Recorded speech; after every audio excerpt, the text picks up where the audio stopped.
do any of these people, the kids, really have like negative entities causing their behavior instead of ADHD, ODD, all that kind of stuff?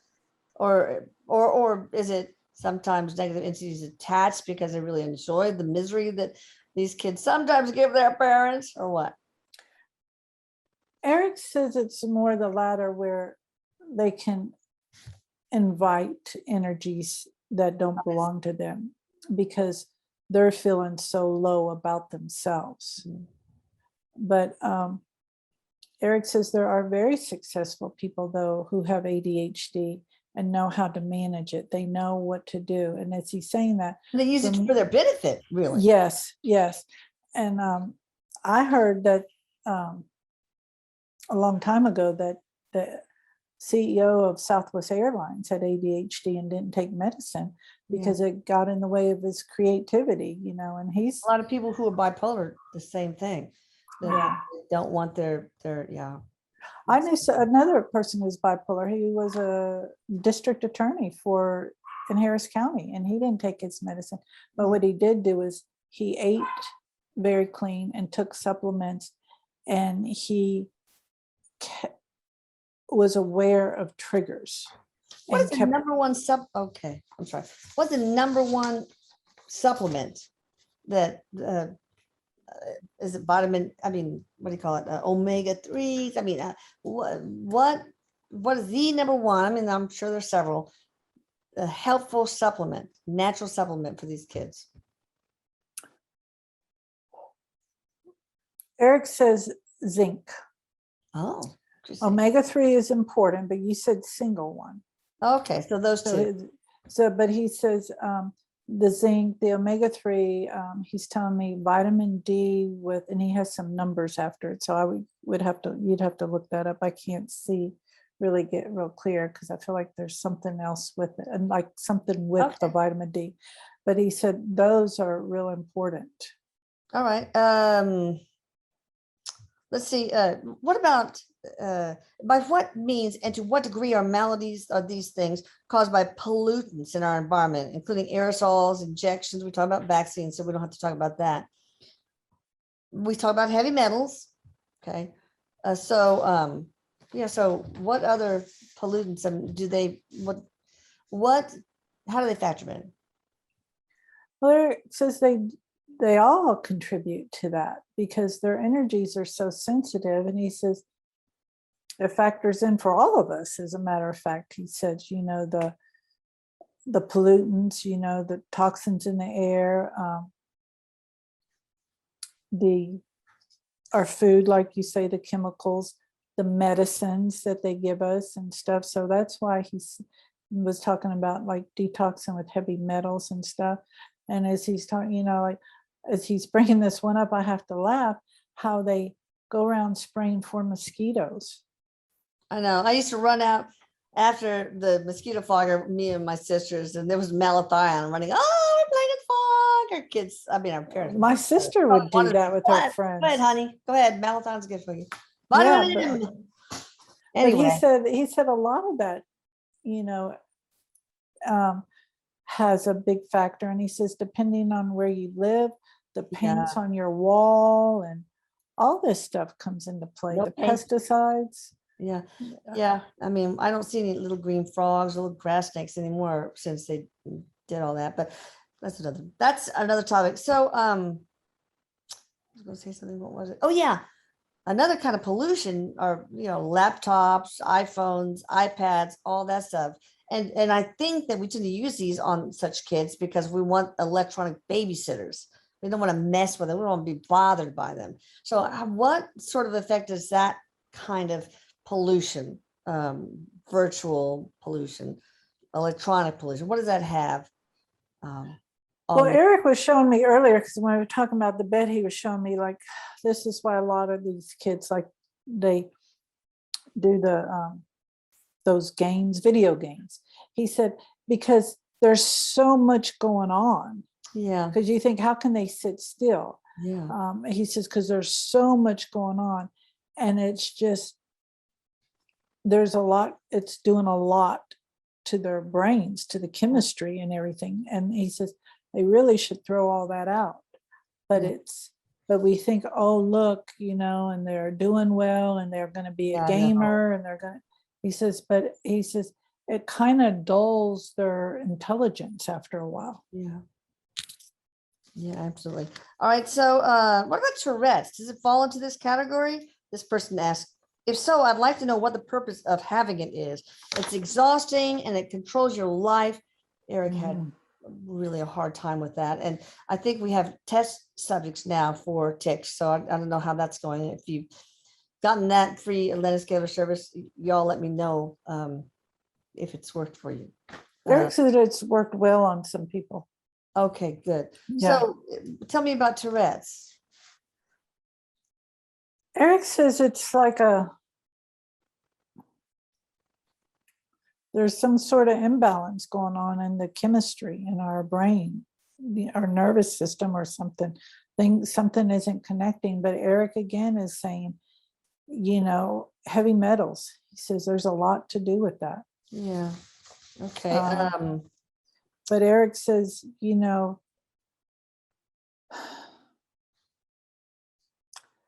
there are some forms of like Erik is telling me, like, if forms of hypnosis could help with that also. Okay. Erik is saying that Erik is telling me psychedelic drugs can help with that. Oh, good. Yeah. Awesome. All right. He says, don't just go out in the pasture eating mushrooms. You No, want to do this. no. Want to do this in a facility. Yeah, in a facility that knows how to. And they're doing that now. I know they're doing it in California, where a psychiatrist specializing in guiding people through these journeys and dosing people appropriately with psychedelics really is very important. Erik says it is a magic mushroom. Yeah, because it helps a lot with that. All right. What is the spiritual purpose of OCD, obsessive compulsive disorder? Now I know there's disorder and there's OCD personality. I have OCD personality. It doesn't really get in the way of my life or lessen my ability to function like the disorder does. But I know I have it because I had so much chaos in my life in my childhood that I had to create internal order was very important to me. And so I get shit done. I got lists, what can I say? So talk to me about OCD and spiritual purpose, etc. of that, Erik.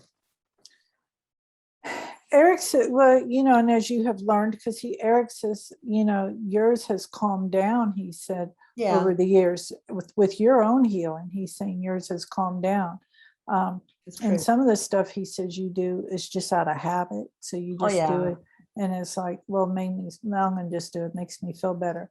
It does. I like scratching things off a list, whatever. Yeah. I don't have to panic like, oh my God, I got to see my list. I don't have that as much. Right. Erik says you can go into a grocery store now and buy groceries without a list. He says, oh yeah, you could do that.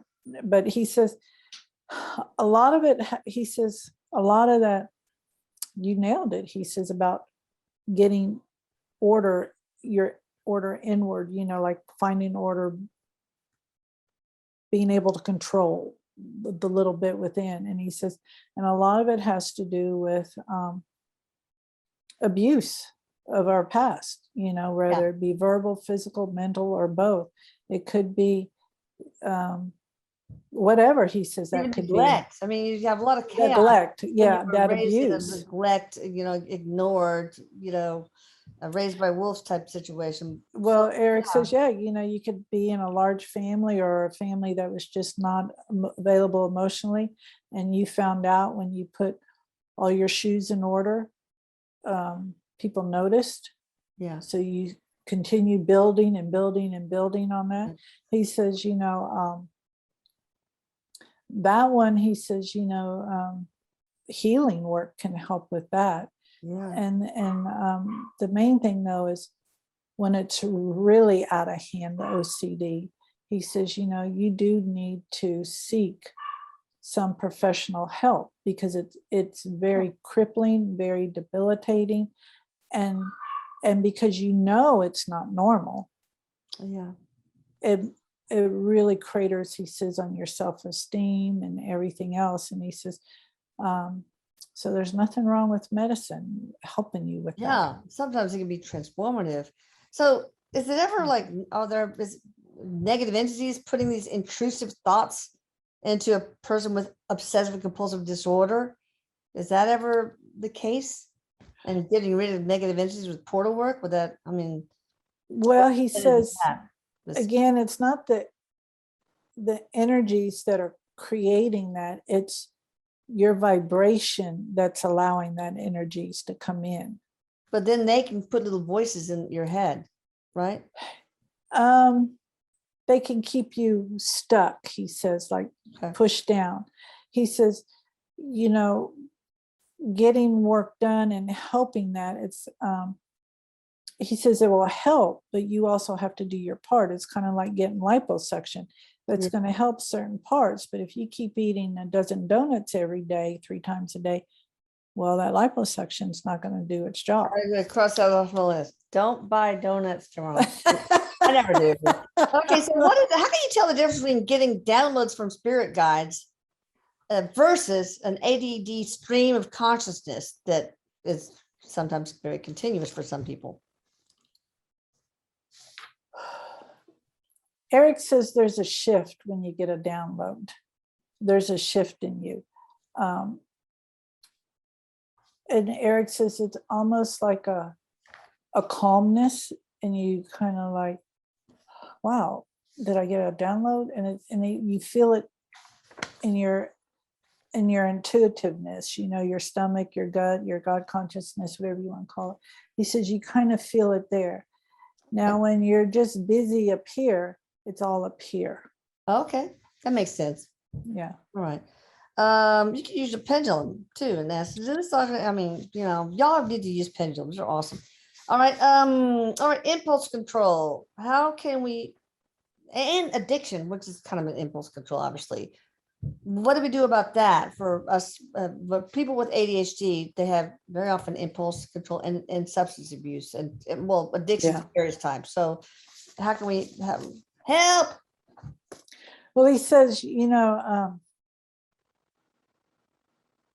with impulse control, and he says, and also you can put the addiction part in there for this one as well, is that you have to start treating the ADHD, the impulses. You got to start treating that, start showing people how they can do things differently, like breathe. The breathing, the supplements, the diet changes, the grounding technique. Yes. Yeah, okay. Just because he says it's no different than telling somebody, okay, don't smoke anymore, but you don't give them any tools on what to do. Yeah. So he said, so you have to start. And he says, and at this time, a lot of praise would be good, to praise them. Like, yes, you responded or reacted. Erik goes, it's a very important. There's ways to praise, and there's ways to praise people. Yes. It's very let's not focus on the 20 times that you didn't do something. Let's focus on this one time that you did, because that's more than what you did yesterday. But so this book shows a lot of like different types of praise. That some praise is not good. Some types. Correct. And there's some that are very good and very powerful, especially like overheard praise. Like, the kid is listening, but they don't know that they're listening, and you tell your partner, Okay. All right. So what about how can we teach people with ADHD to tweak the perspective and look at it as something positive, and maybe there's spiritual gifts buried in there that they can harness and build and strengthen. Erik says one of the things, you can teach them, like, to put on blinders. Okay. And I knew someone, I still know them, but metaphorically or literally? Literally, I know someone who has had trouble connecting when there was a lot of activity going around her. Yeah. And her parents worked with her very diligently. And they even put her in private school and then homeschooled her for a little bit. And now she's gone to an amazing university. But they had to teach her how to just put her blinders on, and they put her in occupational therapy, I think it is, to help with that. And that was because of out of her control, because she didn't get the proper nutrition. Yeah. Okay. So that affected that. So Erik is saying, teaching these kids to have, like just pretend like you have blinders on. Erik is saying there's always one thing that just screams out loud for them to do. And Erik says, tell them to write down what's the 2 things or 3 things that they got going on, like they can't keep their mind off of, they're obsessing on. Oh, yeah. Okay. And he says, and then say, okay, well, let's go take care of that, because usually it's a quick fix, so to speak. And then those are little positive goals. Yes, and he says, like, wow, I got that. I did this. Yes, and he says, and just have them mark it off. And he goes, this is where you get the list. And he says, and then say, okay, after you've done those 2 things, now let's get back to doing your spelling, or let's get back to cleaning the bedroom or something. He says, and just because he says doing that, taking 10 minutes out for that alleviates 3 hours of screaming and yelling or no accomplishments. Create structure in their lives with, of course, their input, I think is very important. One thing I noticed with kids is like when you talk to them, they don't pay attention. The worst thing you can do, well, not the worst, you could kill them, I guess, but it's to say, look at me. That doesn't work. Say, show me your eyes. Let me see your eyes. That for some reason it works. It's like magic. I love it. So just that's cute. That. I like that. It really works great. Okay, so do kids and adults with ADHD, ADD, etc., tend to have a lot of spiritual gifts that need to be tapped into? Can you talk he about said, that? well, they definitely do. They definitely do, because a lot of times they're operating on different frequencies than us. Yeah. And he said, yes, but it's about getting them into a practice of, being present. Yes. Mindfulness. And you can do that. He said, and Erik has had me tell some of my clients before, just draw in a circle while you're meditating. Just get a piece of paper and get a crayon, pencil, or pen, whatever it is you want, and just go in a circle and sit there and do that and focus on that.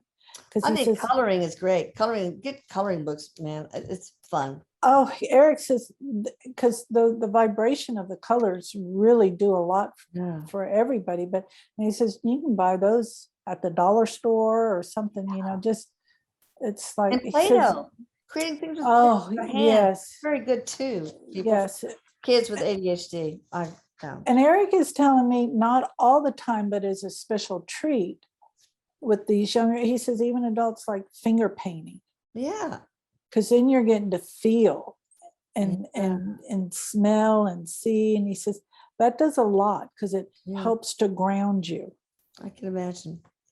To me, I was just, with us talking, it seems like some of the things, possible Atlantis scalar services that would be great for kids or adults with ADHD, ODD, etc., would be the heavy metal, the complete detox, the microbiome optimization / relief from leaky gut, the ADHD cure, and also boosting self-love for those who've had it for a long time and gotten beaten down. Of course, after the main step, which is energy repair, protection and enhancement, which gets rid of negative entities and all that stuff. Which of those do we not need if you have ADHD, a kid with ADHD? Can we omit the ADHD relief service if you get the other ones? I mean, Erik says you need? Erik says yes, but I'm smiling because Erik's saying, and then after you have that work done, you need to read my book. Yeah. Okay. That's what he says. He says you need to read my book, and I guess because it really, has a lot to do with the afterlife, and Yeah. let you know that there's more than just, but Erik is saying that they need to read my Oh, book. there's And more than just this little 3D yes. thing that we're getting all embroiled with and troubled by. Oh, makes sense. But anyway, so I think it would be good for you to ask, use a pendulum and ask, my kid has ADHD. Does he need detox, heavy metal and chemical detox? Yes or no? Does he need microbiome optimization with the leaky gut thing? Yes or no? Does he need the ADHD relief? Yes or no?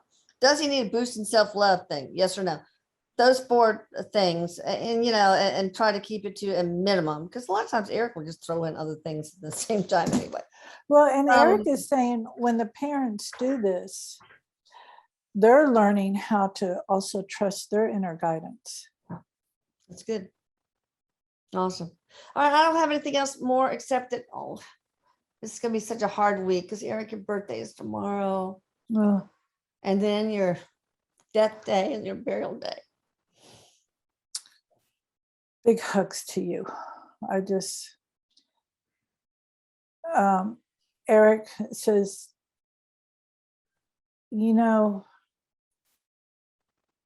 he's saying he's there with you. He's, I know I do feel him. Sometimes that just triggers things though. But anyway, oh, the yes. process. But anyway, please send me your prayers and the whole family's prayers if you can. Erik is Never there a good with time of you. year. Erik is there with you, and he's hugging you. I wish you, can you feel him around your neck? He's just really hugging you, he's putting his energy around you. And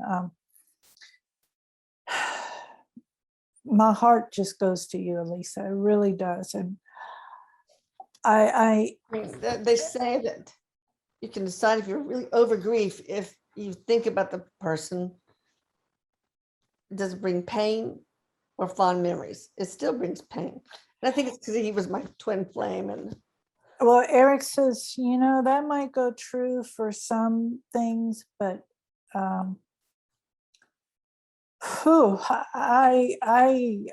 just hear, not when it comes to your children, not when it comes to your children. He says, the worst thing that could happen to a human being. He says, my mother said that. It is. It's so true. And it's not even a word for a parent who has lost a child. no, but Erik says you're showing your strength by he says, I didn't expect this. I'm sorry. No, he says you're showing your strength. He says, but all my heart's out to all of you guys who have lost someone they love so dearly. I mean, grief is a price we pay for love. Yeah, and he says,